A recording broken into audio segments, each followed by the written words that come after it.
Well, welcome back into Talking Fitchburg. Joining today from the Better Business Bureau here in Wisconsin is our friend Tiffany Schultz. She's got everything to protect you from scams, disasters, you name it, news, and even some fun tips along the way. Tiffany, how are you doing today?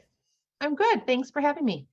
You wear a lot of hats. You know that when you really think about all the things that Better Business Bureau does and the information you get out there, you talk about a lot of things. But what I really love is you guys stay up on the forefront of potential scams and trying to get you to think outside the box sometimes. And one of the big things that have come up in recent weeks here is we've heard about bank collapse, or at least one bank collapse for sure. But that gets the Better Business Bureau thinking, hey, there's going to be scammers who capitalize on this. You've talked about it in the past, capitalizing on disasters, big events. There always is going to be a catch because that's what the scammers are looking for.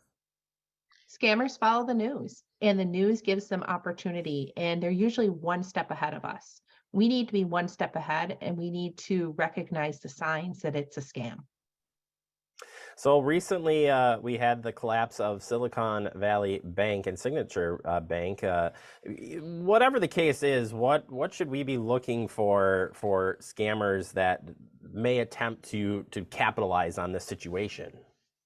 In this situation, scammers may go ahead and try to reach out to you via phone, email, text, maybe posing as the bank itself and asking you to click on a link, possibly to update personal information, maybe to make a payment.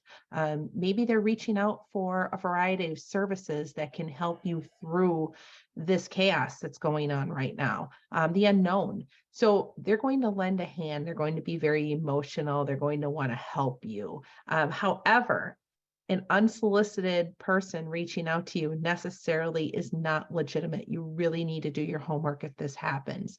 Maybe they're going to reach out to you and ask you to redirect payments to another account. Before you go ahead and do that, you want to really go ahead and think about the situation and do your homework. So overall, you've got some tips here that we're going to talk about to avoid scams in general, but tying this to the banking piece of it, I mean, most of the time scams have common themes in them. First one you talk about here is slow down and think before responding to any type of unsolicited contact, correct? Scammers like to play with your emotions, and they're going to be there to help. They're going to be a lending hand. Before you go ahead and do anything, stop and think about it. Do your homework. Reach out to your contacts that you have possibly in the banking industry. Who can help you? And is this a legitimate ask? Likely, it's probably not a legitimate ask, at least at this time. It's too soon. There may be information forthcoming about how to proceed, but right now there is nothing. So be careful and don't jump at the first opportunity. Next one is verifying the communication if it's legitimate. How do we do that? If you're receiving an email, look in the email link.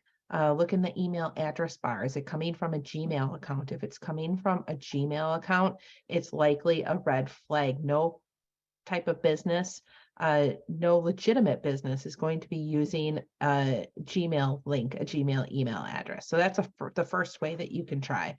There are various domains that have been created regarding these bank collapse.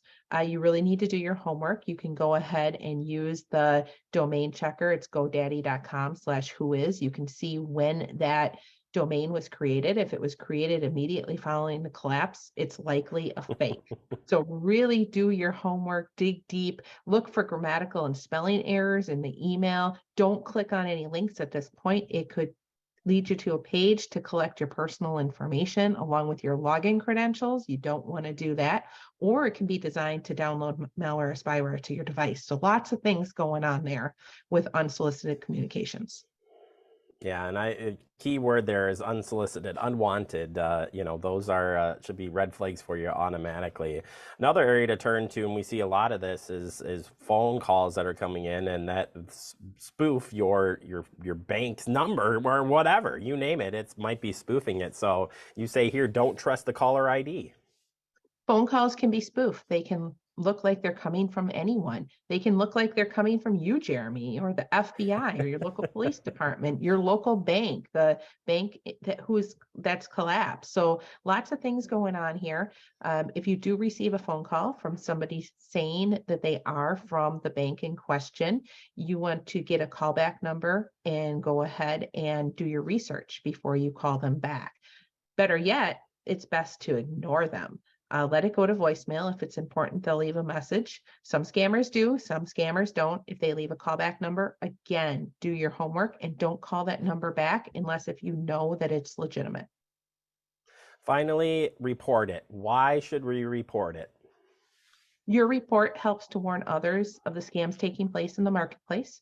Right now, we don't have any scams relating to this situation, but never say never. Usually scammers do jump on the opportunity. It takes a little bit of time. So if you get anything relating to this scam or another scam, go ahead and report it to us so we can help warn those others in the marketplace.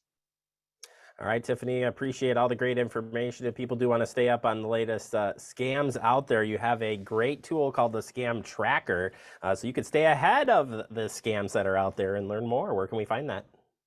bbb.org/scam tracker. You can report the scams that are taking place in the marketplace, or you can look at the scams that are taking place in the marketplace. So lots of good information out there.